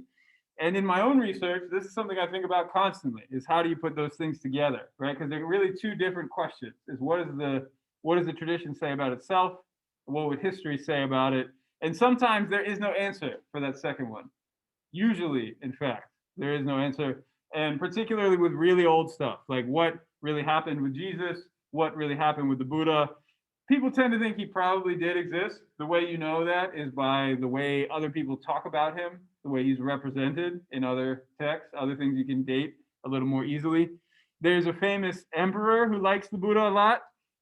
Why don't we use this to jump over here? A guy named Ashoka, who made Buddhism into a universal religion. Now we're kind of transitioning into a new reading. You guys like how I did that? So yeah, there's an emperor named Ashoka who is talked about here, I believe. Yeah, there he is, Ashoka. So he liked Buddhism a lot, and he wrote pillars, like he engraved inscriptions into pillars in stone from, I think it's the 3rd century BCE, like very, very long ago, 2,300 years ago. Pretty short, just a few centuries after the life of the Buddha. I guess that's not so short, but it's the best you can do. And so there is historical evidence, like somebody that they called Buddha existed by, or at least somebody started using the term Buddha by like the 3rd century or so. There are rough dates people give that he lived 2,500 years ago, but did his life conform with all the details of this book? No, of course not, right? And so when we read this book, we can kind of play the game that I'm asking you to play, where you think about this is how the tradition represents itself, This is how history works, and you can kind of keep those in two separate boxes.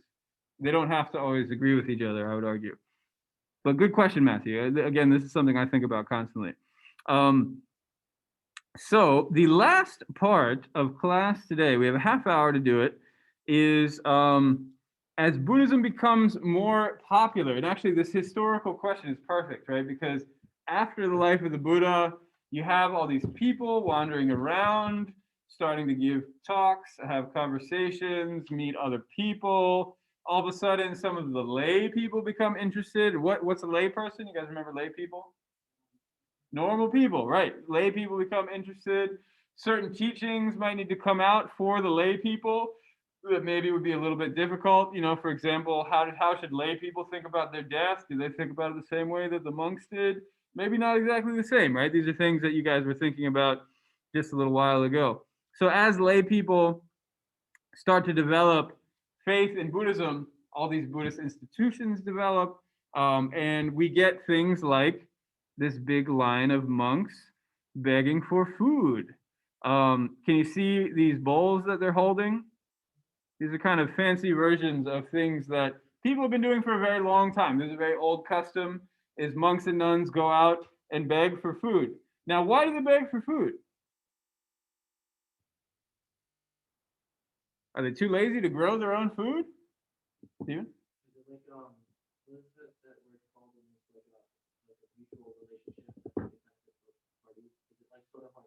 Symbiotic relationship? Yeah, I think it is like that. Yeah, exactly. Well, the monks would see it that way. Somebody who analyzes this from what we might call a Marxist perspective would not see it that way, right? What's in it for the lay people? Nothing. That's the Marxist perspective, right? Yeah, what's in it for these guys? The noticeably women who are sitting on these stools giving the food to the noticeably men. Good karma? Is that good karma to give food to people? Oh, absolutely, right? That's like some of the best karma.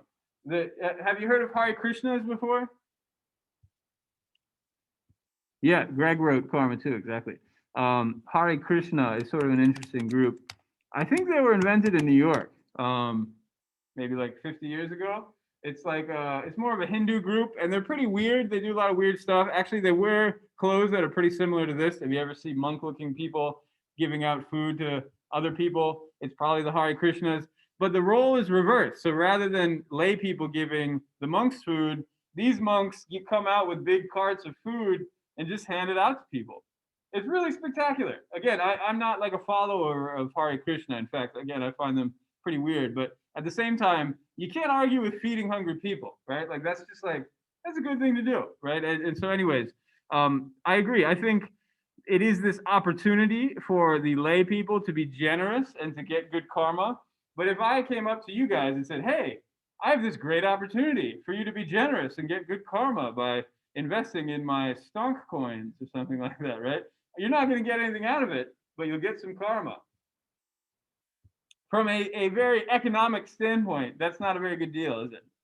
And so, like I said, when the Marxists come to power in Southeast Asia and really the rest of Asia, the Buddhists do not do very well, right? The monks are seen as non-productive, enemies of the people, and they generally are forced to stop being monks and nuns. Okay, so there are kind of different goals, right? For lay people, they really do think more about karma. They think more about the next life. They just think, I would like to be human again, or at the very least, not go to hell. You know, I don't want to be a bug if I can help it, right? I have very limited goals. I'm not trying to achieve full enlightenment. I'm not waking up and meditating every morning. Some people might, but most people don't. In fact, even most monks don't meditate. You might be surprised to hear this, but meditation is not really a big part of Buddhism. It's a big part of American Buddhism, but really not anywhere else. It's a very rare elite class of monk and practitioner who does this sort of meditation stuff. Most people are thinking more about karma, rituals, recite the scriptures like we saw the robot doing. Stephen asked about that. Well, yeah, what was he reciting? It's a very common form of Buddhist practice is to just recite scriptures. If people, you know, when I lived in China, people would ask me if I'm Buddhist, And one of the most common things to do is recite scriptures. You could ask me if I recite scriptures. That'd be basically the same kind of question. Light incense, go to the temple, bow in front of a Buddha, make some wishes, make some prayers, that sort of thing. Not so much pursuing the Enlightenment thing, though. Most people are more kind of casual Buddhists, but again, there are exceptions to that.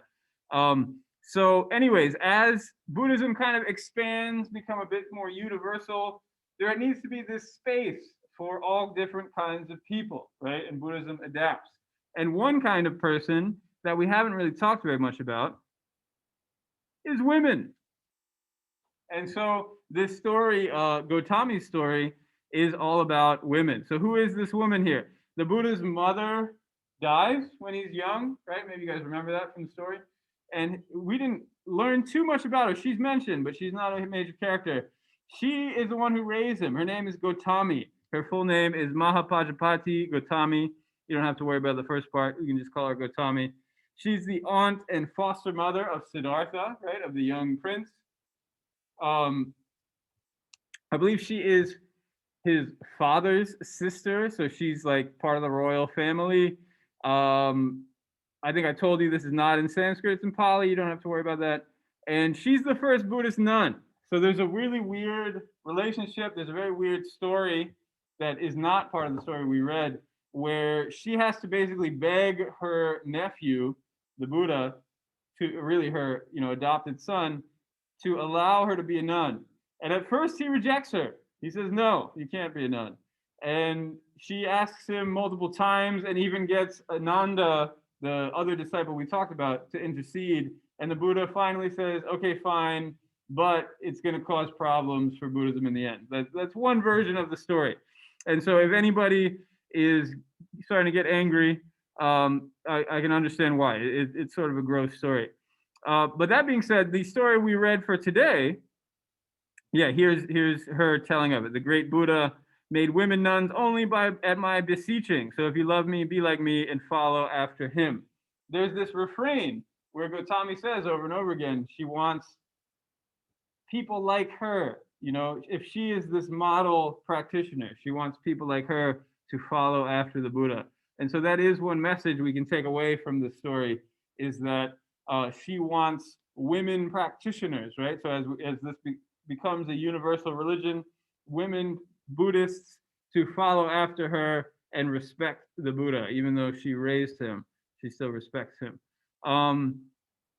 There's kind of a weird parallel image here where she says, I reared your flesh and bones, but by your nurturing was reared my flawless Dharma body. What is being compared here? So again, she was a wet nurse, we could say. She fed him with milk when he was a little baby. And so that is this idea that she reared his flesh and bones, right? She fed him and cared for him. What did he do for her? What do you think a flawless Dharma body is talking about? We haven't talked about a Dharma body, have we? Have we talked about the Dharma? What's the Dharma?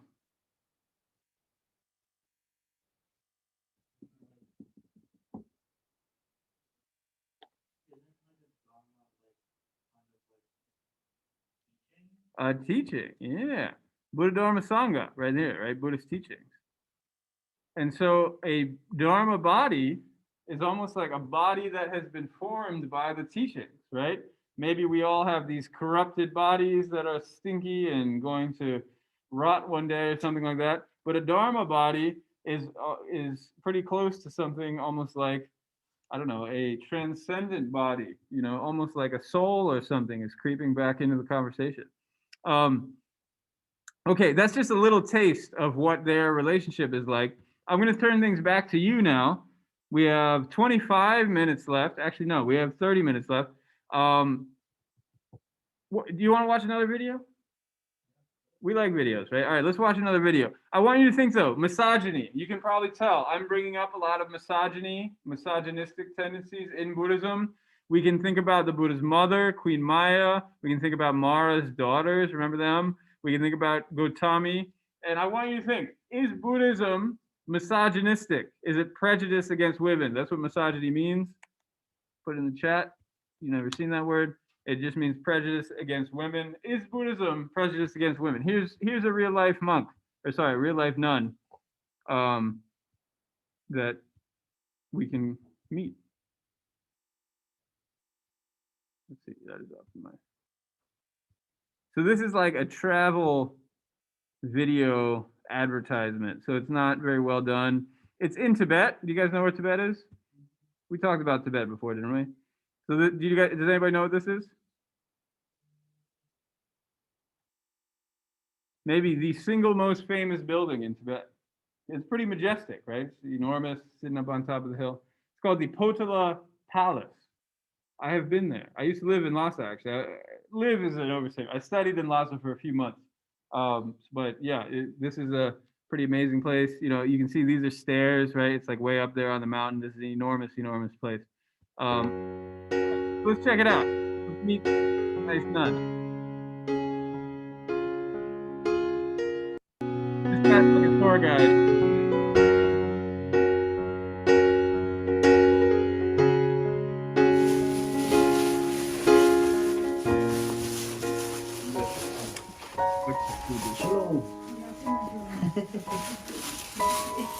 진짜 졸라. 그렇지. 졸라 데센데케 주달. 어떻지? 아니 졸라 만제 유린인달다. 고소 대회 임베 졸라. 안레스. 아니 졸라 고징아 드린 조 키랑 근데 지혜발 근데 지 키랑 근데 유 소외 군된다. 근데 지 꼴. 근데 용고였나? 레스 졸라. 안에 저다 졸라 키랑 알레들이 키랑 기 모조지나로나. 예민나 덴지 추전 스기요 하고 올라라. 덴지 추전 달로 숨지 담바 일. 레스. 파유 펜분에지. 레스. 아니 체니 롱아지 스토리. 아니 제제 롱아 두두얼. 론유생아 아니 체브리. 레스. 안초라 지란 따초티 아니 체고도 줘봐. 론유생아레레 체고도 금zen데 가리난. 아니 지야 오늘 저는 춘추간에 삼로 든지르시요 아니 지야삼에 삼로디 레스 오도스타 인지데 제이수로 지조다 리네티스 장베나 곰베나 칭베나 카레톨레네 펜도 요레스 이큐 디게 차사야 보지 않네 아니 곰바지글 칭네 야고 요레스 그도 대지 아니 가 론유생아 차상다 소소 인지레 장가 칭 게이레 장 지조간 레가 레즈레 칭친 디네가 게나보랑 가바김 곰바 트로스도 큐토니 임베스도 카토고르다 드디 레가 토고르들레 anga ta tugi skela koran dos shibi dos ta zo lopjon chiguru sungdo koran marale zo da ani chebine da zo da ngare shida shingi min do dile ya ta ngone lopjon chedi kechim shishire ja singdo ai keran namju tuzu donggo chungde do sabata karinaya niena namju tuzu donggo chungde da rizaya surin rechi listen and today I feel so happy after I got so much different knowledge. And every single thing that she have told was so beautiful. And now, okay, so maybe we don't have to watch the rest, but there's a little introduction to the rest of the monastery. I guess technically this would be a nunnery. They call it a monastery in the video, kind of same thing. Here's what a chapel space would look like. Lots of different statues. This is a very common scene, is making offerings of fruit and fresh water and that kind of thing. As you can see, it's a very clean space. Not everywhere is this clean, but this looks like kind of a newly made nunnery, at least newly renovated. Big statues, impressive statues, cool old staircases and stuff. This is a big prayer hall where people do prayers, group prayers together. Paintings of cool stuff, nice door hanging devices. So as you can see, very colorful, very aesthetically pleasing sort of space.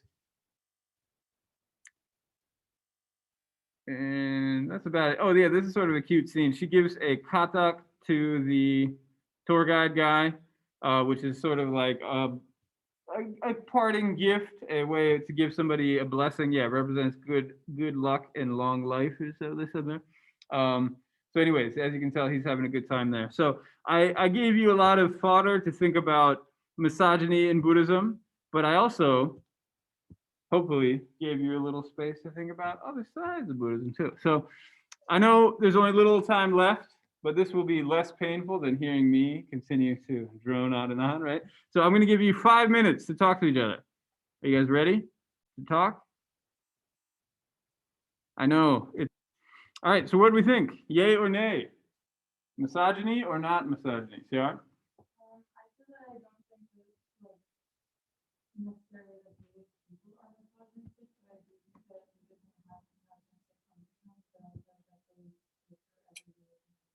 That was something we said in our group too, right? That there are these undertones, but they are pretty widespread. So let's try to think of what they are then. So what are the undertones? Are there any things that jump out at you as misogynistic? Yeah. I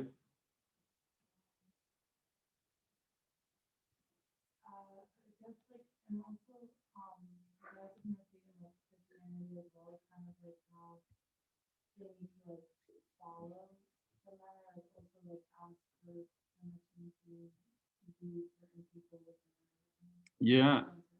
That's a great example. Yeah, and we see that again and again here. We already saw an example of it when we were going over the reading a moment ago.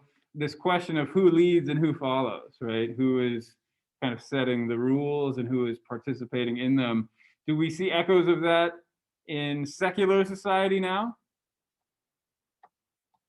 Do men and women make the same amount of money for doing the same work? They do not, right? And so we can think about how did that ever come to be this way? And we could blame religion, but I think it maybe even runs deeper than that, right? Maybe there are these pretty deep-seated patriarchal, misogynistic tendencies across many societies, and it shows up in religion, shows up in secular society. They're sort of two branches of the same insidious tree, right? Very good. Yeah. So this question of permission, I like it. Stephen, do you have a hint? Yeah, me and Ethan were talking, and what we come to Mm-hmm. I brought up the idea that it's kind of like it's not like it's not all about like sexism and like men versus women. Like it's about like enlightenment, but it's like baked into it. Like, it's like when you have like a grandparent that like says every now and then like some really blatantly racist things. Like it's not like it's like that's who they are, but like it's there. Yeah. And Aiden's brought up a really good point about what's her name? Gotami. Mhm. How like you want to explain her? You want me to say it? Is the question? Yeah, what that point you made. I just want to like this question kind of like contradicts everything the Buddha ever did. It's like if he was truly all like good and all, wouldn't he want everybody else around him to achieve enlightenment before him? It's an interesting point. We're in fact going to encounter a being who entails many characteristics that you describe here. But could you finish the thought? What do you mean here? It's just like, wouldn't he want everybody else around him to achieve enlightenment before him? I see. Would that make him like the truly good person instead of being like, oh, like you guys can't really do it. Like, I can try and help you, but it's up to you. So you feel like in the Gotami story, the Buddha comes off as a little bit like self-centered or something? Yeah. He's thinking about his enlightenment before everybody else? Yeah, I mean, if he was really good, you'd see through him. Mm-hmm. Yeah. Like that story that you said before about him not allowing her to be a nun until like she was annoying him a lot. Yeah. Yeah. Like, she had to insist on it. It's Yeah. sort of like that. It's like he said, and what you said that like this is going to destroy Buddhism or whatever the quote was. Like women, like I don't know, can't have like coexist with Buddha. Like it's like it's weird. It does contradict itself. It's a little.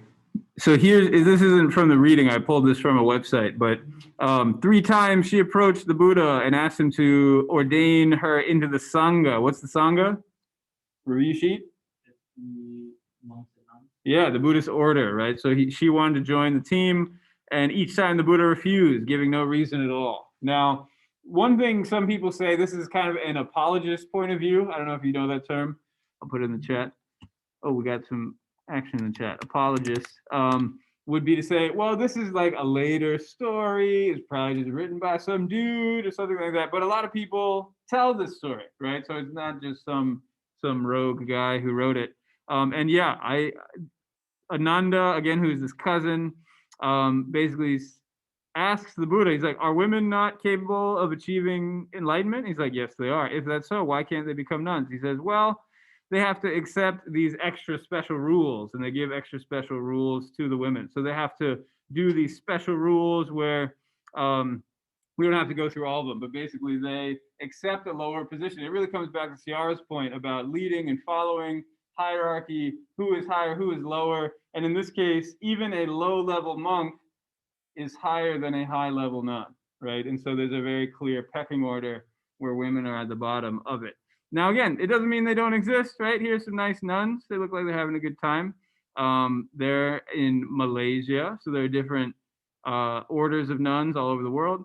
But at the same time, there is this sense that it is harder to be a woman. How does reincarnation change the gender conversation?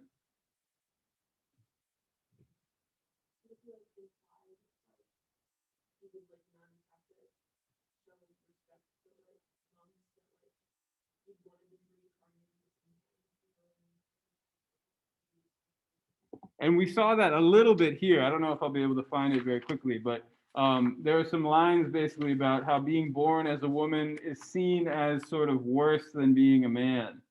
Yeah, there it is on 123. It is thought, chief of the world, that women are flawed. If there should be some flaw in me, compassion mine, forgive it. Why would she say that women are flawed?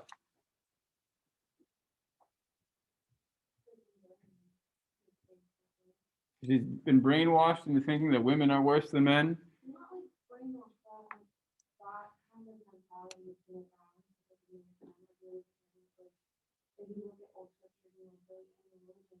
It's not even like direct misogyny, like it's not as if evident as a woman.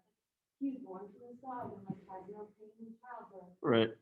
It's more just like it's like little things where like if you actually like analyze the text, that is kind of like against women. It's Yeah. right, but it's there. Yeah. Like little things like Adam and Eve, like both of them did wrong, but Eve is considered like Eve gets pain in childbirth. She gets the worst of the punishment. And so really what you're describing right there is exactly what is being referenced here too, right? There's a sense that women are worse, like they're being punished for something, right? Yeah. Why do women bleed and men don't bleed?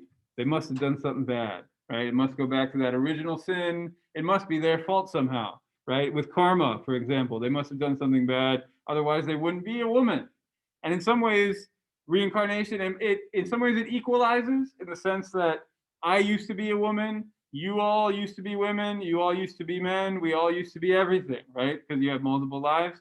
But then at the same time, it also allows the system to persist, right? Like Lauren's talking about, it's sort of quiet, but there's almost the sense like, it's just this life, you know, better luck next time, right? You lost out this time, but there's always next time. But of course, that doesn't improve things for women now. It's hard to be a nun, right? Even though I showed you the video of the happy nun, it doesn't mean all nuns are happy. Not all that nuns don't get as many donations, right? Their conditions are usually not as good. She was at a particularly nice nunnery. That's why there's a video of it. But a lot of nunneries are not very nice. You know, I've been to them. A lot of the time, nuns have to like cook and clean for the monks, right? Even though they're nuns, they're like making dinner for all the monks, which you know is not always the most equal and happy thing. So, yeah, very good. Kyla says, presence of women in text doesn't create equality if the rhetoric that describes them is repeatedly and inherently misogynistic. Yeah, that's exactly right. So this question of representation, there's a lot of conversation in pop culture now, representation matters, right? But what Kyla's bringing up, representation is not enough. How are the people represented, right? I see this happening, this is kind of a bit of a tangent, but in like Asian Twitter, right? You've got crazy rich Asians and you've got Bling Empire, whatever it's called. You have all these rich Asians. Who gets left out of that picture? Well, everyone who's not a crazy rich Asian, which is most Asian people, right? So just because a certain segment of the population is being represented, it does not mean the entire population is being represented. Do we see any redeeming factors, anything redeeming in this Gautami story? Oh yeah, this is kind of under the surface. We got a few minutes. So Buddhism's generally celibate. I think I've mentioned this before, but just in case that didn't register, what does it mean to be a monk or nun? You're not having sex. You're not having children. Why is that the case? We sort of already talked about it. If you have children, you got to take care of those children, right? And so it's also a reason why a lot of people don't have children nowadays, right? Is you don't have to take care of them and you can pursue your career instead. And so how did Buddhist views on gender and sex have to change for lay people, right? So baked within this male Buddhist, somewhat, we could just say misogynistic view is that these women are very distracting. They're distracting us from the Buddhist path, right? We already saw that. But once women become practitioners, those details are going to have to change, right? Women will have to be more than just the temptress. And so what do you guys think? Are there redeeming qualities for Gautami? Does she save the day? She does achieve enlightenment, right? Is that worth anything? Sophie?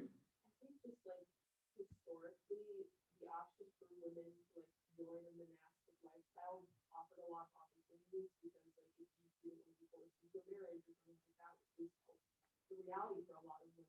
Yeah. This was an option. And so like you as it gave freedom, you know, a different kind of path to life that like that having this option for women is very important, but also like it obviously would be cool to like not have to be a nun and also do it, you know? I hear that. And yeah, it's an excellent point. So in a lot of these early stories of women, they have to struggle in order to become a nun, right? The woman that was interviewed there was just like, I just made the decision. It wasn't that big of a deal. But a lot of people, it's like they're engaged by the age of like 8 or 9. Mom and dad arranged the marriage for them. There are all these expectations, like they're going to cook and clean and raise a family and take care of everybody and all that sort of thing. And they hate it. They don't want to do it, right? All they care about is Buddhism. They're totally dedicated to Buddhism, the Buddhist path. They just want to be a nun. All that they care about is being a nun. And so it's about the struggle of them pushing away the suitors and rejecting their parents and throwing off all these expectations. And like Sophie says, that's kind of radical in a patriarchal society for this alternative path, which is away from all the expectations of the patriarchy. There is a little room for a proto-feminism. It's clearly not the feminism that we recognize and enjoy today, but there's something there, right? And I think it really is what Sophie described, is doing what you want, right? What's the Virginia Woolf thing, a room of her own, right? It's just having a little space where there are no children there, there's no husband there, there's no one to take care of. You can do what you want to do. Now, that has to be Buddhism stuff, but at least they're doing, you know, they're able to pursue this path that they're interested in. Did you have a hand, Laura?